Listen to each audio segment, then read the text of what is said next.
But again, my name is Gary Gauthier. I'm with PMG. I'm one of the technical resource directors as part of the PMG team here.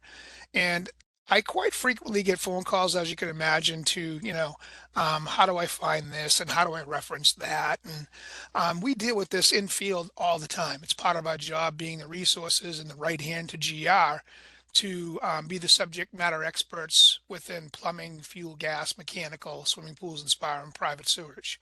So with that being said, I love obviously I'm a staffer here, but I do love the plumbing and mechanical codes. But I'm very fond of the commentaries themselves because the commentaries to me gives you the why.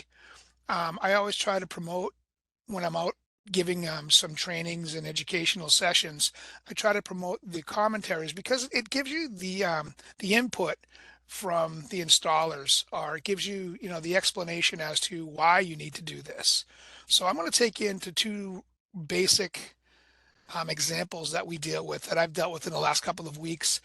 One being regarding the IPC. So I'll bring you right into the code and commentary. And the abilities that this has to me, I use this on an everyday basis. So if I've got a phone call or a question, to give them my input as to what the intent of the code is. And again, we have limits. Whatever we say as part of the PMG technical resource team, we can give you our opinion on it. But of course, it's not the expressed opinion of ICC as a whole. That's a whole process where you need to actually fill out the form and get the official statement from the BOD, the Board of Directors. But let me just run you through a typical question I get and I've gotten in the last couple of weeks. One was regarding water heaters. And I'll get into the code and commentary as you can see up on the screen now. I'll just very simply click into the water heater section and I take you, and the question was related to, can I use a water heater as a space heater? Can I tie into that water heater? Because out in the field, you'll see this quite often. Believe it or not, you'll see that an installer has utilized the water heater as a zone, and they split off the zone, and you scratch your head and you're like, is that legal? Not knowing the full code language, I guess, or the licensing procedures or the rules and regulations of your state, which they all differ, and respectfully, I understand that. But if you go into the water heaters in the IPC and you go into 501.2, it brings you down. You can just come right in here and it says water heaters as a space heater. And then you say, okay, well, how do I know if this water heater is allowed to do this? And of course, it has to meet certain regulations. So it has to meet ASSE 1017. And what the code states, right, is it says very specifically where a combination potable water heating and space heating system requires water for space heating at temperatures greater than 140 degrees, a temperature actuated mixing valve complying with ASSE 1017 shall be provided to limit the water supplied to the potable hot water distribution system to a temperature of 140 degrees or less. So, yeah, that's the technical language, right? But then you get down below, and the commentary gives you a little bit more depth, and it tells you where a water heater has a dual purpose of supplying hot water to both a potable hot water distribution system and a hot water space heating system. The maximum water temperature allowed for the potable hot water distribution system is 140 degrees Fahrenheit. A thermostatic mixing valve conforming to ASSE 1017 must be installed at the source of the hot water supply to limit the potable hot water in the potable hot water distribution system and the water temperature to 140 degrees. So such thermostatic valves must be used for limiting the final hot or tempered water temperatures at fixtures where they are required by the code to have a discharge temperature limit. For example, public hand washing lavatory hot water must be controlled to be not greater than 110 degrees. So this application requires an additional thermostatic mixing valve of a different type. And then it brings you to, okay, so how do I know if this particular water heater is listed and labeled for this? And does it comply with ASSE 1017? Right? So you just scroll down in the next at 501.3, it brings you into drain valves in the locations, and then 501.5, water heater labeling. And this is based off the commentary section 303.4, and as you can see, it brings you back to certain standards that they have to comply to. So the International Fuel Gas Code is brought into here, and that's just a click away. It brings you to the commentary back to 303.4 for general description of third-party certifications. So you click on that, and it brings you right over to it. So third-party 303.3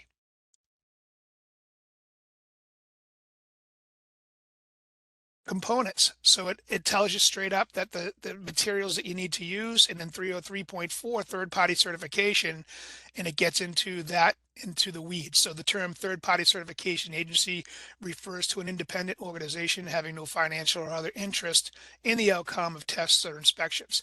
So I realize that, you get down deep into the weeds on some of these points, but the point to this whole thing is natural flow.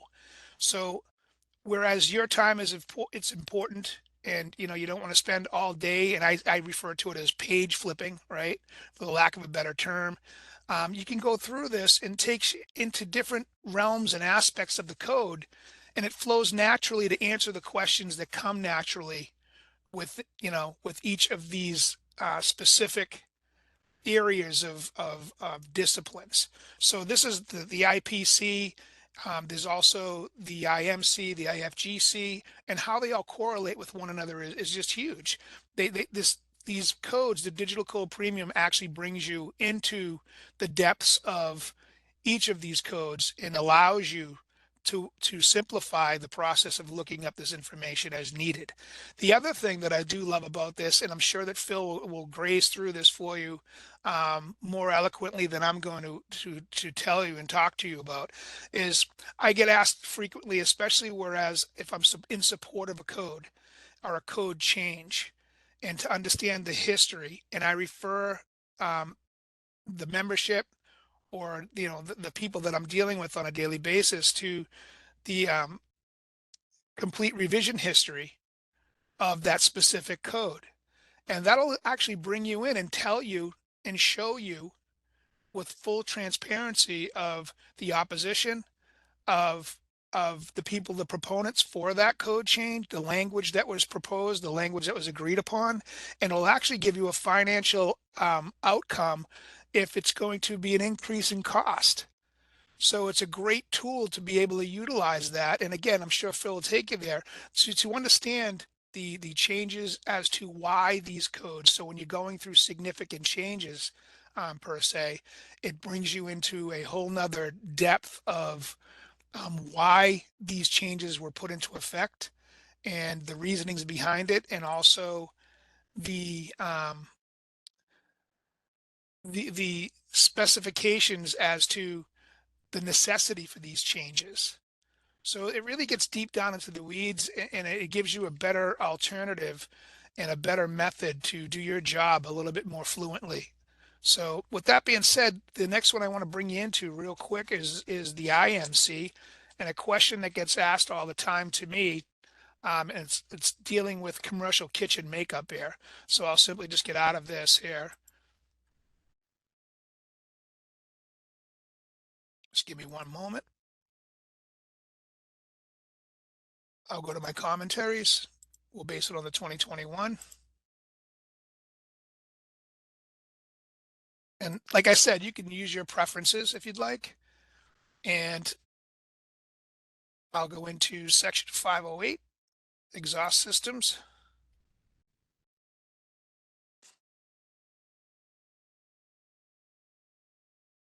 And the question that usually gets asked is makeup air. And this takes on, a movement of its own. So 508.1 gives you the basic general definition, or the code that's related to 508.1, and then it refers you, and it shall comply to 401.4 with makeup air intake openings, so locations. Then on the commentary for this, it simply states, and this is one of those issues that we deal with a lot out in the field. So let me just get there. The air exhausted from a kitchen exhaust system must be replaced with enough air to allow the required exhaust airflow and to prevent excessive negative pressure in the commercial cooking area. So kitchen exhaust systems are usually designed with the quantity of makeup air being slightly less than exhausted, thereby creating a slight negative pressure in the kitchen to help confine cooking odors within the kitchen. So they refer you to NFPA 96, and some hood manufacturers require that negative pressures not exceed 0.02 inches of water column. So again, if you ever been in kind of this area and you're doing an inspection or you're doing an install and you, negative and positive pressures, I mean, this gets into balancing, right? So you have to understand all the balancing. And then why is that important? And have you ever been in a situation where you can't push a door open because of the pressure, or you can't close a door because of the pressure? So you got to understand the negative and positive pressures. But in all honesty, the kitchens are a little bit different animal because of that negative pressure requirement, according to NFPA 96, and giving you that the negative, so allowing that odor to stay within the kitchen. But again, if you get into 508, you can also go down and equivalent this to makeup air temperatures and what you must do according to provisions of Chapter 4. And then you can also get into air balancing, which again, air balancing is 508.1.2, and they give you the commentary that goes along with that. And it just flows so much easier than, to me, than the code book itself. The code and commentary gives you that extra added resource for more information to educate you on why the code's written the way that it's written. Um, I'll stop there and pause there for a second if anybody has any questions. Have not seen any questions posted. I believe that people can unmute themselves if they would like to, but yeah, That's feel fine. free. Yeah. Yeah, no, feel free to keep continuing then. Okay. So what I'd like to just briefly let everyone know here, actually my mouse just got stuck. I apologize.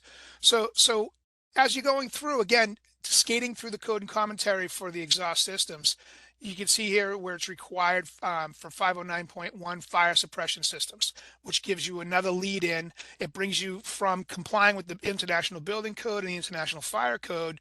It also brings you into different realms of each code, giving you the ability to actually click and maintain the language. And here's why that's important.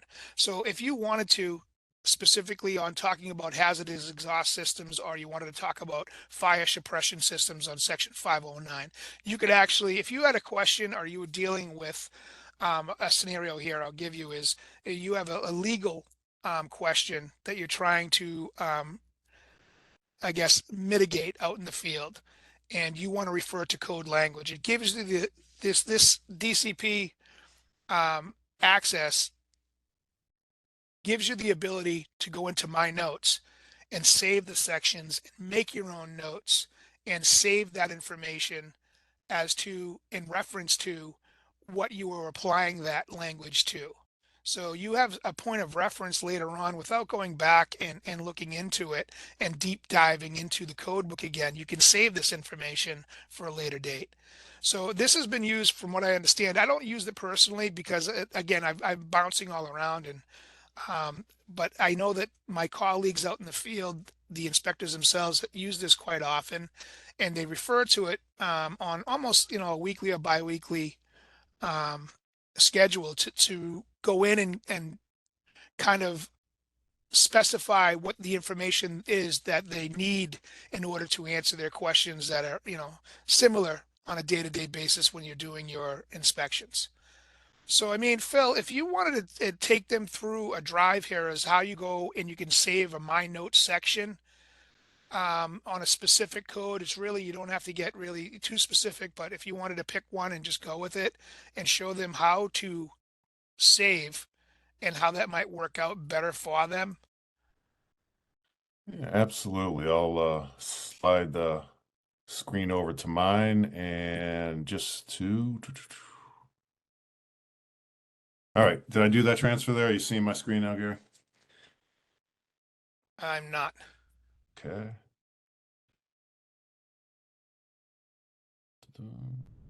Sure, boom, boom. All right, got it now.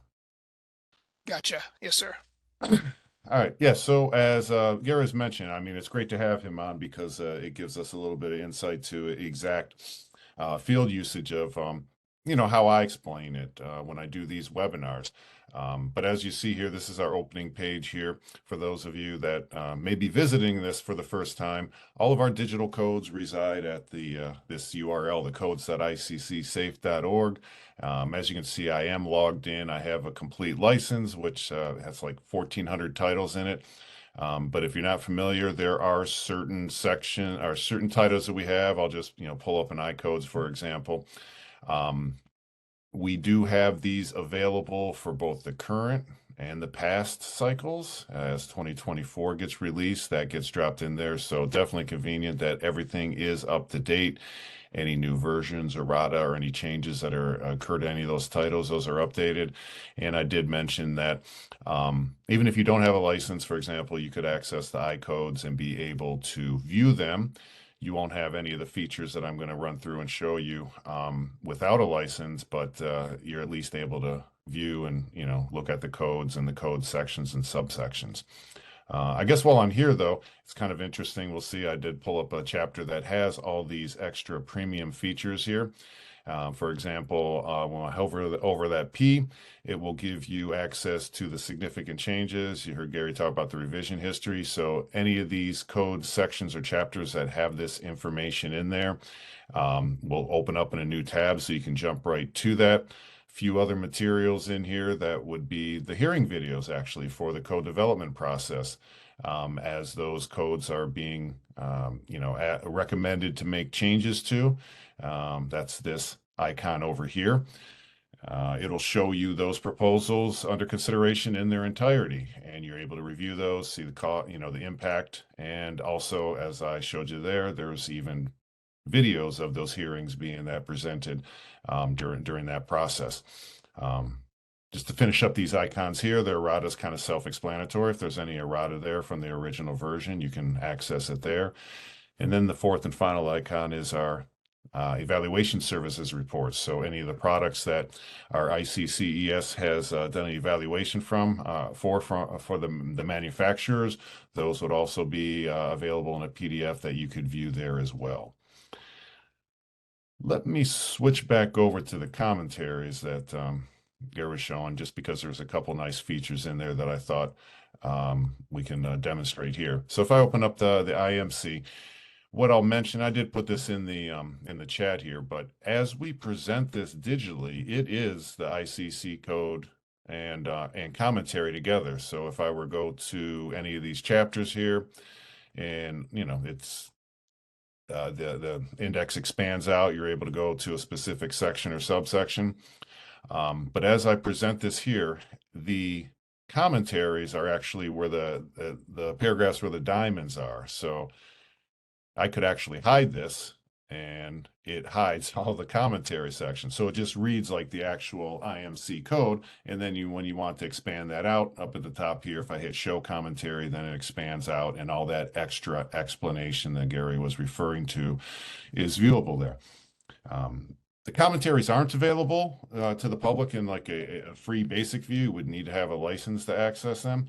But this is here there when I will point out this waffle on the side here is now that you are logged in with the license, you have the ability to use this. So first thing I'll mention is that you can copy and paste. So if you were explaining this particular code section to someone and you wanted to include the commentary that's not available for free basic view, you could copy and paste this, put it in a Word document or in an email so they have that extra explanation as well too. These first two icons both will bring up the notes dialog that Gary is referring to. If I were to highlight something and use this first icon, it creates a note that keeps the highlight. The second icon, a bookmark, simply will make a bookmark with the notes there without highlighting anything. But I will leave that on. And as you see, up pops this dialog box where you could create any type of custom notes that you would like to have. Pretty strong text editor where you can, underline, bold, create bulleted lists. You're even able to import links and other type of media in there as well too. If I were to go then here and want to organize the notes, because you could have hundreds, thousands of notes within here, and there may be a way that you would like to organize them so you can reference them from the notes and bookmark page, which I'll show you. You can create any sort of project tag, and any ones that have been created in the past will be available there. Let me create a new one though, and we'll call it PMG webinar. And you have infinite colors you can choose from. As I'm doing these demos, the one thing I did notice is make sure you choose a lighter color if you're highlighting so it doesn't darken out the actual text. And as I save that, it will be saved. And as you can see, it kept that highlight there. And then underneath here would be the notes. So, if you got really long notes, you can collapse them. But the nice thing about this is you can access these notes in a few ways after they're made. So if you're scrolling through a chapter here, you'll see that you created a highlight. You'll see what the note was, and that'll appear right um, within the title as you're going through the chapters. Second way you can find your notes, and this is the first one I've made a note in, but as you can see, I was in the code sections here. This actually keeps track of all the notes that were created here in any chapter of this title. So if I were to click on it, it will take me right there, and then you're able to view that note as well too. Let me finish those icons over here just so I can explain them. Then I'm going to go show you where the notes and bookmarks, like administration pages. This final, not the final, but the next icon here is the ability to share a section link. Nice thing about this is, since this is all web-based, you can access the content from anywhere.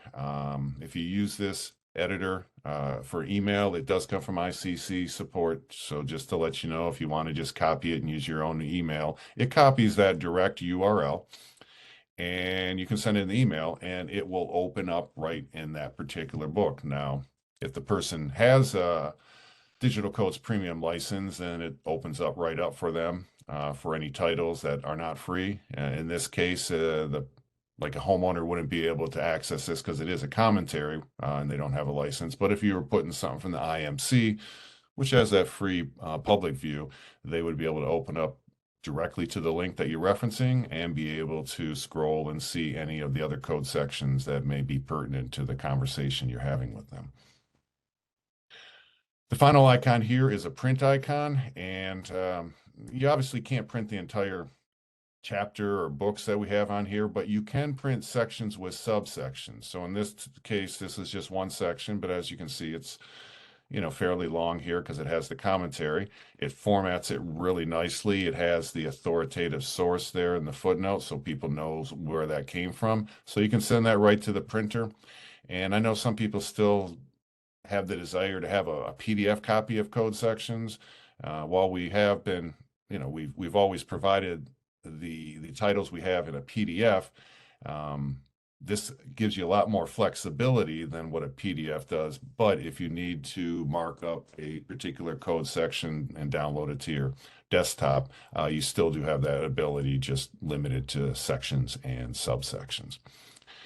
And finalizing my comments about the notes, here are, when I go to the premium tools, all my notes and bookmarks.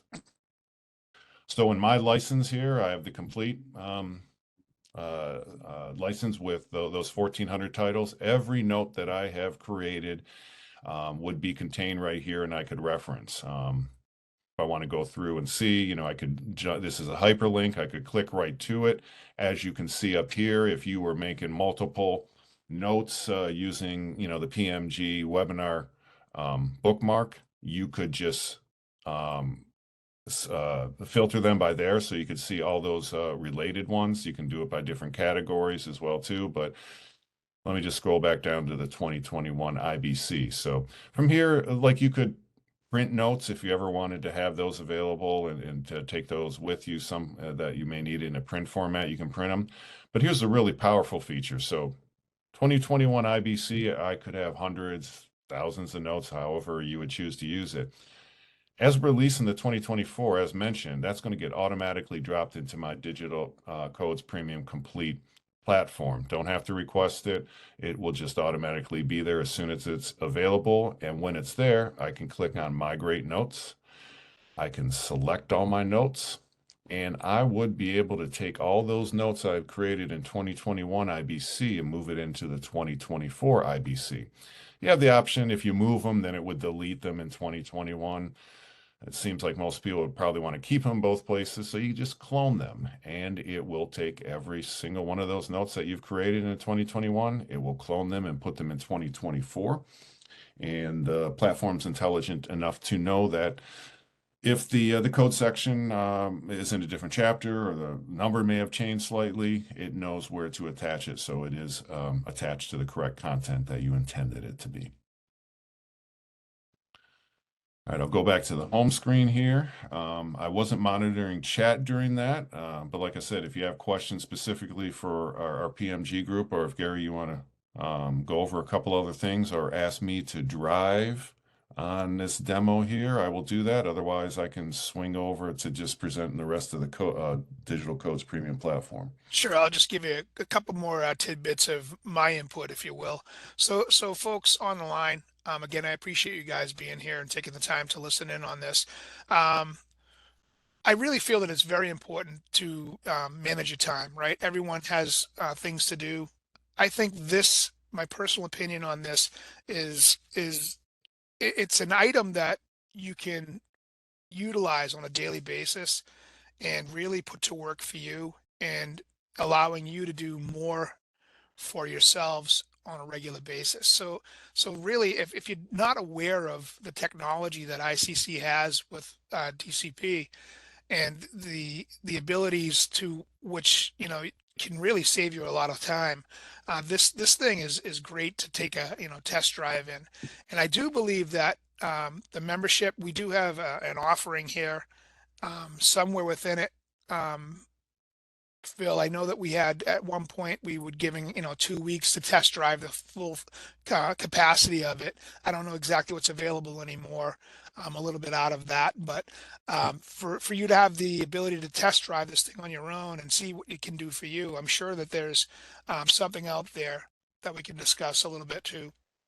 Yeah, if you are at it's not on my screen because I'm logged in with the license, so it knows I don't need a free trial. But if you go to codes.iccsafe.org and you scroll down, I think right about here, there's a big blue bar that offers a 14-day free trial. It truly is free. That doesn't ask for your credit card or anything. Just gets your account set up, and you get, after you verify that your account is correct, it gives you 2-week access to the Digital Codes Premium Complete. You're allowed to see, use all the features and see how that works for you as well. There also is, because you mentioned membership, and I know that there's some people either have individual memberships or governmental memberships through their jurisdictions who may not even be aware that because of they have that membership, they did receive a free set of the iCode collection, which would be, the 2021 when the 2024 comes out, and the previous ones, just those code book, the 15 code books for all the different cycles that we have available. So that is a membership benefit. If you're not aware, it's probably in the account at this website of the person who's the registered membership lead for that. Great. The other thing that I just wanted to key on a little bit here being from the Northeast, we have the abilities up here, the inspectors up here in the Northeast. There's a lot of disciplines, and what I mean by that is there's a lot of specific inspectors, whereas some across the nation, some of you inspectors out there wear multiple hats. And this right here allows you to kind of skate through the PMG disciplines, all of the codes really, but specific to PMG because that's where with the group I'm with. This allows you to actually interact with it and save and just basically makes your job that much easier to perform. You have enough difficulties out there in the field. We do have an entire PMG collection. That's, if that's all your wheelhouse is, or if you're a person that wears many hats, there's the ability to, have it all, or you can have as little as one specific code. So again, it's all within whatever's in your wheelhouse and what you're comfortable with, and what you need to fulfill for your obligation for your job and administration. Yeah. And as you saw, I was clicking through the different collections that we have. One Gary mentioned here, the PMG collection is 290 titles. You when you buy a license to this Digital Codes Premium, when I use the we use the phrase DCP Digital Codes Premium, that's just the platform that has all these features. And on that DCP platform, you could get single titles, as you see, here's an example of single titles, or you could get a collection. What I'm showing you here is an example of a collection. And then the other one that we have, like I said, there's various singles art collections, but the complete has 1,400 titles in it. And I can mention, not to try to oversell you on buying, the most complete, but as you start adding multiple titles together, whether it be singles or collections, you probably get close to what a complete is. And then, yeah, complete does include, the PMG collection along with commentaries and such as well too. So, and an annual, just not to talk pricing too much here, I see it's at 575 as a member. The digital codes complete with the 1,400 titles is I think like at like 790 or something like that. So there's a lot of content available in here on the front page. You can go through and be able to review those. Um, to kind of keep this going and integrated here, Gary, I'll come back to you in a second as you're thinking of other things that you can share about the PMG topical area there. But if I was to do a search, and you attendees probably know this already, when you got things digitized, it makes searching so much easier. So if I am within a title, and you can see it says search across the internet, the IRC right here. If I were to put in, means of egress, then it will return just those um, results from just that single title, which is probably the way you do most of the searches. But just to kind of show you the power of it, if I do this from, well, I'm sorry, I'm going a little bit too quick here. If I want to search across my entire premium library for a term that I know you're guessing is going to bring back quite a few results, and it brings back almost 33,000. But this is, you probably wouldn't search this way, but just kind of want to show you how you could be, refine your search. The first thing maybe you would do is, okay, I want to, limit it to the I codes, but if you wanted to limit to the commentaries, or as you can see, we even have some of the state specific amended codes, you could do that as well too. That bits it down to 2,000, 3,000. But then you can kind of go into, if you wanted to, the actual cycle, and it brings it down even lower. And then as we go here, like I said, if you started from the IRC, you would just have automatically filled in these filters here, but you would have the choice to go in there, and you can even drill down as far as figures, tables, equations, if that's what you're looking for. But just to kind of give you this overview of, now this is showing all the results from the 2021 I codes, 683, but we have this, we call it a breadcrumb trail. So you can see, okay, this result, it gives you a preview, kind of nice to see what the synopsis of that result was. But you can see that's from the IEBC, the IBC. So you can kind of see directly where these are coming from. Start at the top of the title, top of the chapter, or jump right into, the actual section number. And it's nice. It opens up in a new tab. So you didn't lose your original results. If it's something that a search you use frequently, you can save that search to your own dashboard. And let me clear these results here and show you there's also this advanced term search. Let me reset that again there. So when you choose the advanced term search, you're probably familiar, you're able to do exact, all, any, none of the words. But this is kind of cool, where using that same example with egress, let's limit it to basement. And what it will do is look for those two terms within 50 words of each other in a code section. And it just, as you can see, there's highlighted there. So it even, limits the results to something even more specific as to what you may be looking for. Yeah, Phil, and just to add a little bit of content, I think that's a great feature. And when you really want to drill down to a specific discipline, that helps to the keyword functions. So it brings you in, if you're looking into something within plumbing for venting specific, you can check out if venting is legal, if it's within the IPC or the IRC requirements. There's all sorts of great areas that are really time saving, and it's again, it's putting your best foot forward and utilizing the I call them tools. These are, for a person out in the field, I refer to their toolbox all the time when I'm in trainings and educations. So as an inspector, these are definitely 100% your tools. So why wouldn't you want the best at your fingertips? And it's just an incredible tool to have within your box, and it makes your life that much simpler. Yep, absolutely. I mean, people historically, I mean, it started with print books, and when we digitized some of that, went to the PDF, but still, it has the limitations. Um, where to even update if there's new versions that are released, either you have to request them, put in new colored sheets, or however you're doing it. It's really nice that everything is just applied here exactly as it should be when it comes out, when it's updated.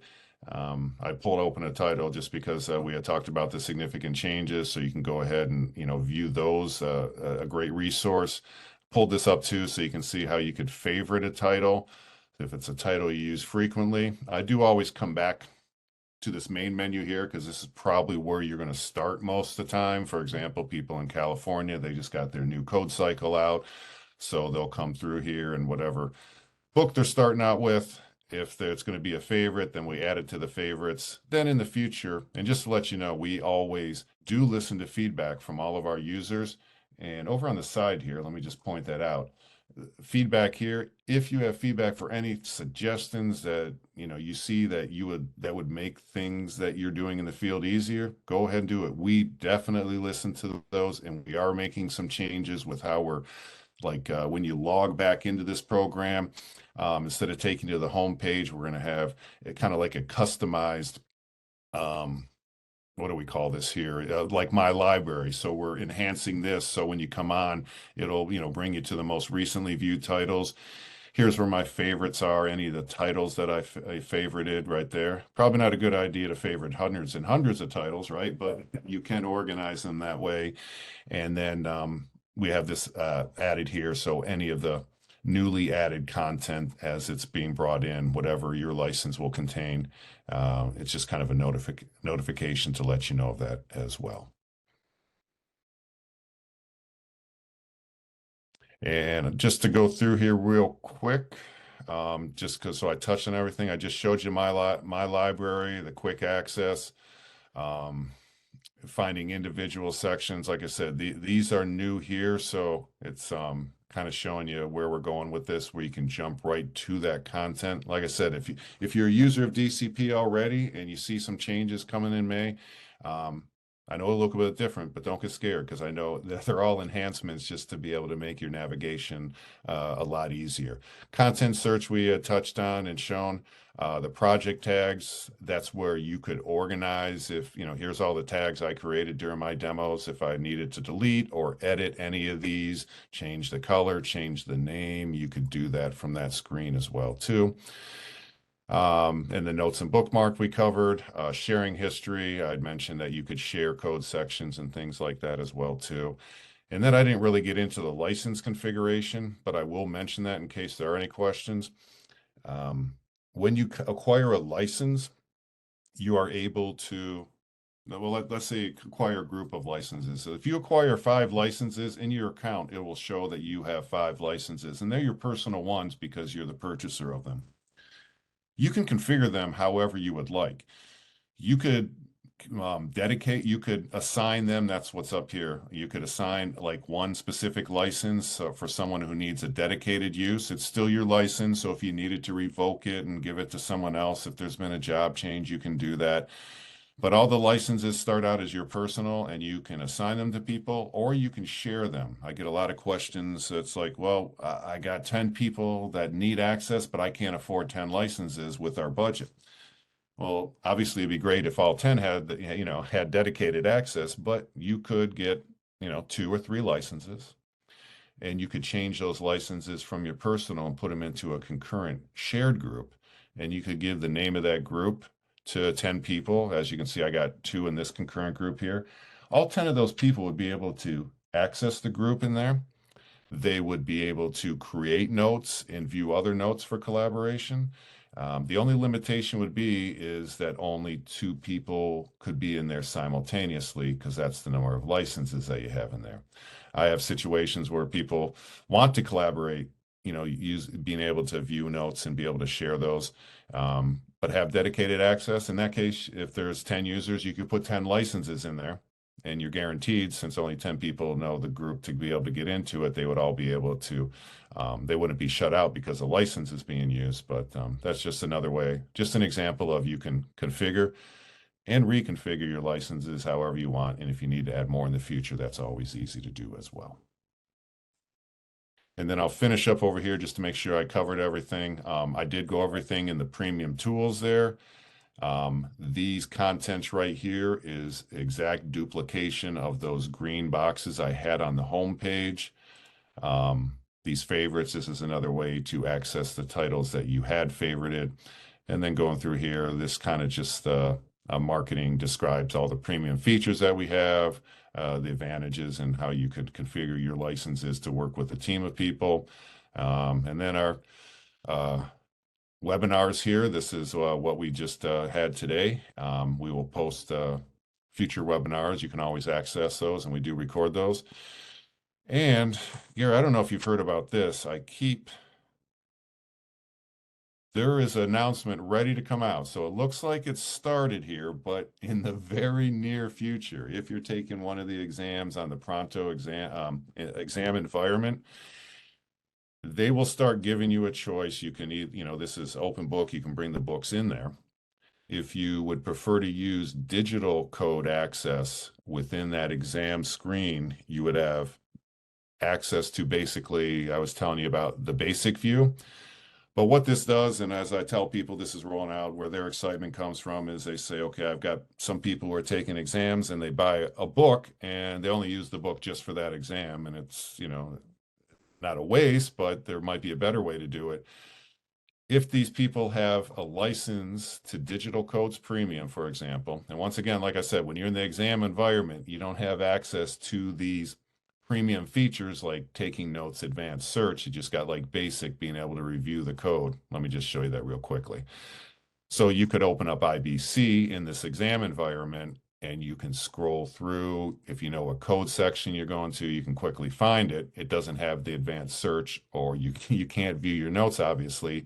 But if they're getting familiar with how it all navigates while they're studying for it, then it just makes it easier for them while they're taking the exam. And then the final point I make, you may have seen this when I pulled it up before. With the Digital Codes Premium Complete, we also include the study companions and the flashcards. So they really could be using this for their studying. And in the study companions and the flashcards, you are able to make notes as you're studying. Once again, you can't bring that version into the test center, but this is just another way to do it. Flashcards are pretty cool. Gives you that, quick view of what the answer is, and then it links right to that code section as well, too. So those are included in there. As I mentioned, the number of titles that we have in complete continues to grow. I'll pull this one up here. Now we just added 2 titles since yesterday. So that is a dynamic number. And as we continue to add codes and standards in there for free, we will do that. I will make mention there are some codes if you're looking through here in the standards, use, for example, like the ASTM standards. So every standard that we reference in the I codes will be in that chapter of where the reference comes from. Example of like ASTM, we do have those in their entirety, all 525 for the 2021 I codes that are referenced. Just with the licensing we have with ASTM, it is in a read-only view. It doesn't have those copy, paste, and make notes feature, but as you can see, it is in its entirety. And that's kind of what we're trying to do. We do have a great platform to deliver this content. and we're just trying to put more standards and codes in there as much as we can. I will point out that, for example, like ASHRAE, we do have available on with the Digital Codes Premium license, but we didn't have the authority, or the licensing rights to include it and complete. But if this is something that you're interested in having on the platform, we have some add-ons that are available. And like I said, we continue to grow that all the time. All right, we're coming up with about 15 minutes left in the hour. I've covered most of my stuff. I am going to make Gary do a conclusion and give just a little bit more overview of how they can help anyone out there and Sure. what they do on a daily and weekly and yearly basis. And if you got questions for Gary, please post them there or raise your hand before he goes. And whatever time is left over, I'll spend answering questions on digital codes. So back to you, Gary. Do you want the screen at all? No, that's fine. That's Okay, go fine. ahead. So folks, real quick, again, I'm part of the PMG Technical Resource team. There's five of us, actually six if you include Ramiro Mata, who was just hired on to oversee our codes and standards. But part of the team is myself with Mark Faisal, Jim Sika, Richard Anderson, and Lisa Reicheld. And part of our daily routine is to be out there and be in front of you and be available for a resource for any one of the five PMG specific codes. And we say five because, it's the swimming pool and spa, it's the mechanical code, fuel, gas, plumbing, and the private septage or private sewage codes. But the reality is there's a lot of interconnecting within the other codes, the IRC, the energy code, because of, plumbing recirc lines and the various recirculation methods that are required if the IECC is adopted unamended within your jurisdiction. So there's a lot of things that cross-reference into other codes rather than just the five that we're in charge of. Now, part of what we do as well is to make sure that our code stays sustainable within your region or area. So what that means is we're there for you as a resource to provide education and training to our membership as well as licensees. So one of our goals within the next year, 2 years, is to be an outreach and awareness program. And what I'm involved with personally is a thing called Four Corners. And Four Corners is events that are held across the country. And the goal here is to create awareness and support for our codes. And it's to explain what the PMG Membership Council does and what we can bring to you for resources and how you can play a part in, for example, the Code Action Committee, how you can be a voice, how being part of the ICC membership and community can benefit you. And again, everyone has their own stories and it benefits us individually differently, right? So if you're a building inspector that wears many hats, or you're just a plumbing inspector and just focuses on that one specific discipline, we're here for you. So part of this team, and I have the honor of being part of this team, is we work on all different facets of our disciplines. And I'll give you a quick example just to let you in and to give you a little bit of tidbit of information. So, we have the 815 and the 825, the ICC 815 and the ICC 825 being developed right now. And one's going to hopefully be the starting point for resizing water piping, domestic water piping. That would be the 815. And then 825 is deep diving with a lot of different industry partners and getting information required and the data information required to talk about and discuss changing for venting sizes and drainage sizes. So there's a lot happening, as well as the development of future better code notes.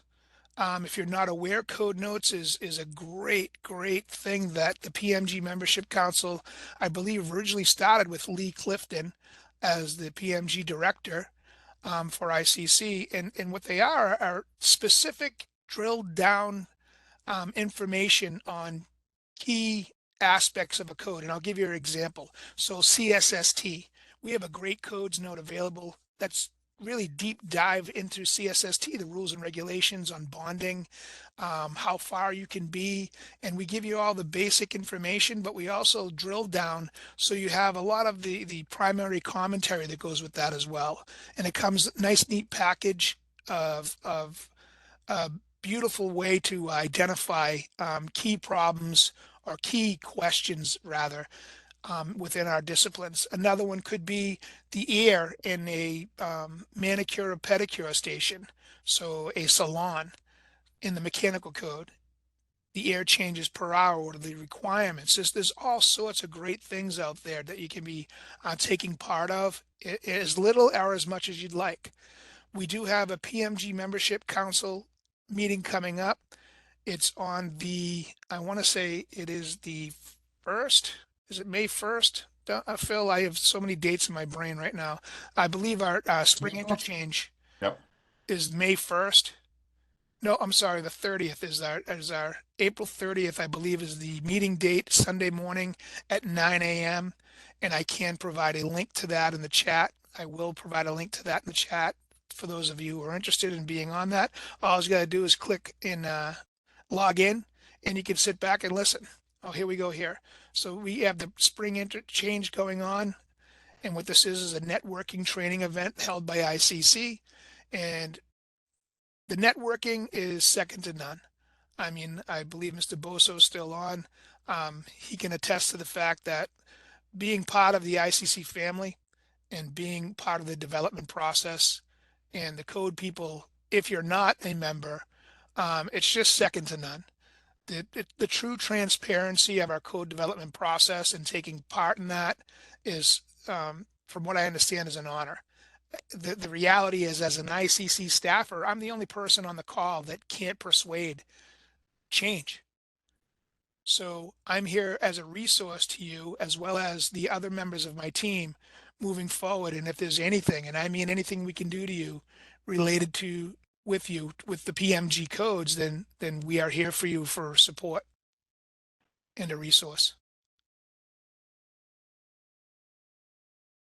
I appreciate your Appreciate time. No, I Thanks. appreciate that overview, Gary. I do not have any further questions. I did miss one about can you access it on the computer or phone? I did post in there that yeah, it's a web-based platform, which is great because you can access it from, your work computer, your work laptop, or at home or whatever, wherever you have it, you log into your license and you're able to access your content.